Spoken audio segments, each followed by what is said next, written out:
प्यारे विद्यार्थियों, आज हम भारत में जो गर्म जल के स्रोत हैं, इनको उष्ण झरने बोलते हैं, हॉट स्प्रिंग्स बोलते हैं, उनके बारे में आपको हम इस वीडियो के माध्यम से ज्ञान साझा करेंगे। जैसा कि आपको अपनी मोबाइल स्क्रीन पर भारत का मानचित्र आपके सामने है और उसमें जो ब्लैक डॉट्स लगे हुए हैं वो ये इंगित कर रहे हैं कि भारत के अंदर इन राज्यों में इन स्थानों पर उष्ण झरने का मिलना होता है अथवा उद्गम स्थान है। सामान्यतः उष्ण झरने ऐसे क्षेत्रों में मिलते हैं जहाँ पर पूर्व में कभी ज्वालामुखी क्रियाओं का संबंध रहा हो, यानी कि ज्वालामुखी क्रियाओं के संबंध वाले क्षेत्रों में और इस प्रकार के उष्ण झरने मिलते हैं। क्योंकि ज्वालामुखी क्रियाओं वाले जो क्षेत्र हैं वहाँ पर अंदर का जो पानी है वो गर्म हो जाता है और जब उस गर्म पानी को जहाँ कहीं से भी जगह मिलती है या नीचे के दबाव से, और जब झरने के रूप में या किसी स्रोत के रूप में पानी ऊपर आता है तो उस पानी का जो तापमान है सामान्य पानी के तापमान से अधिक होता है और वो कभी कभी तो 70, 72, 75 डिग्री सेल्सियस तक पहुंच जाता है। इसलिए इस प्रकार के झरनों को उष्ण झरने कहा जाता है। सामान्यतः अब हम विभिन्न राज्यों में मिलने वाले उन झरनों का अध्ययन करेंगे जो बहुत ही प्रतिष्ठित हैं, प्रसिद्ध हैं, और कुछ झरने तो पर्यटन की दृष्टि से बहुत ही महत्वपूर्ण हैं।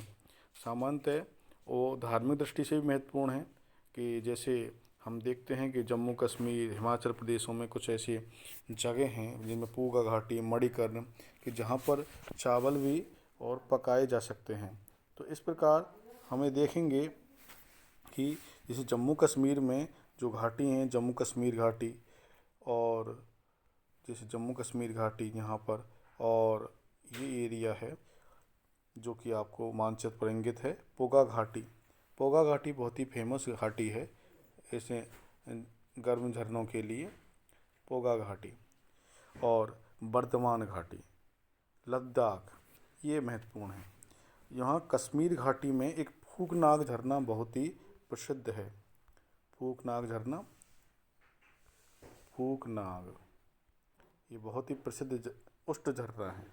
इसी प्रकार लद्दाख में एक झरना है पनामिक। लद्दाख जो वर्तमान में एक अलग केंद्र शासित प्रदेश के रूप में, और भारत सरकार ने उसको अलग कर दिया है, तो लद्दाख जो क्षेत्र है उसमें है पनामिक, इस एरिया में पनामिक झरना।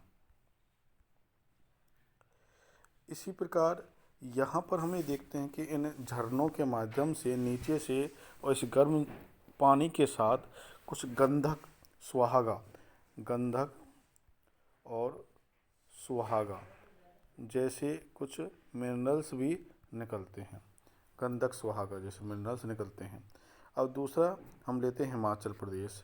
हिमाचल प्रदेश में जो महत्वपूर्ण है उनमें कुल्लू, कांगड़ा, ये कुछ जगह हैं, कुल्लू और कांगड़ा, ये जगह हैं। और यहाँ पर इस प्रकार के उष्ण झरने मिलते हैं। और यहाँ कांगड़ा ज़िले में एक क्षारयुक्त आयोडाइड प्राप्त होता है।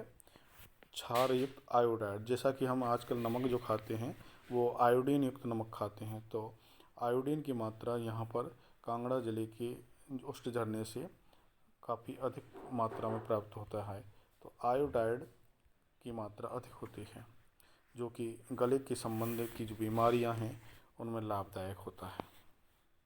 इसके बाद हम देखते हैं हरियाणा। हरियाणा जो जगह है वो यहाँ पर, और हरियाणा में एक झरना है गुड़गांव ज़िले में, सुहाना झरना, सुहाना, ये यहाँ पर भी गर्म जल के लिए प्रसिद्ध है। इसी प्रकार सिक्किम, सिक्किम में हम देखेंगे, इधर हम आगे बढ़ते हैं, इधर सिक्किम, तो सिक्किम को जो है ये जगह सिक्किम में कुछ 3-4 झरने हैं जहाँ पर 37-38 डिग्री सेल्सियस टेम्परेचर हो जाता है। उनमें फूट सांचू, इसके बाद रलोंग सांचू और भयूम तांग, ये हॉट स्प्रिंग्स यानी गर्म झरनों के नाम हैं सिक्किम में। इसके बाद हम अगला स्टेट देखते हैं बिहार, और बिहार में हम पाते हैं कि ये बिहार है इस एरिया में। तो बिहार में राजगीर और मुंगेर ज़िले हैं। यहाँ पर ब्रह्मकुंड एक झरना है, हालांकि धार्मिक दृष्टि से इसका नाम भी ब्रह्मकुंड दिया गया है, ब्रह्मकुंड। इसी प्रकार हम देखते हैं मखदूम कुंड, नानक कुंड, गोमुख कुंड। और मुंगेर ज़िले में भी इस प्रकार के झरने हैं। यहाँ लक्ष्मण कुंड, रामेश्वर कुंड, सीता कुंड, ऋषि कुंड, लक्ष्मण कुंड और सीता कुंड, इस प्रकार के उष्ण झरने हैं। इसके बाद हम झारखंड देखते हैं जो बिहार के दक्षिण में है, झारखंड। यहाँ पर सूरज कुंड जो झरना है, उष्ण झरना, वो काफ़ी प्रसिद्ध झरना है। अब इसके बाद मध्य प्रदेश देखते हैं। तो मध्य प्रदेश में हम देखेंगे, यहाँ पर मध्य प्रदेश में जो झरना है वो है पूर्णा घाटी में सलवंदी नामक। तो सलवंदी नामक झरना मध्य प्रदेश का बहुत ही प्रसिद्ध झरना है। गुजरात में हम देखते हैं, गुजरात में इधर यहाँ पर गुजरात में जो झरना है वो है ऊनी गर्म जल का सोता है, और एक सोता है लसुंदरा। ये तवा नामक जल स्रोता भी है पंचमहल जिले में। तो तवा, लसुंदरा और ऊनी गर्म का ही पर्याय है, इसलिए हमें देखते तवा भी गर्म क्षेत्र का पर्याय है। तो ये गुजरात में कुछ उष्ण झरने हैं। इसके बाद हम महाराष्ट्र में देखते हैं। महाराष्ट्र में जो प्रमुख झरने हैं वो गिरगाम से वज्रवाही तक हैं। 80 किलोमीटर का जो क्षेत्र है वो तटीय क्षेत्र में। और यहाँ पर जो झरने हैं वो मुख्यतः उनके नाम हैं अबलोली,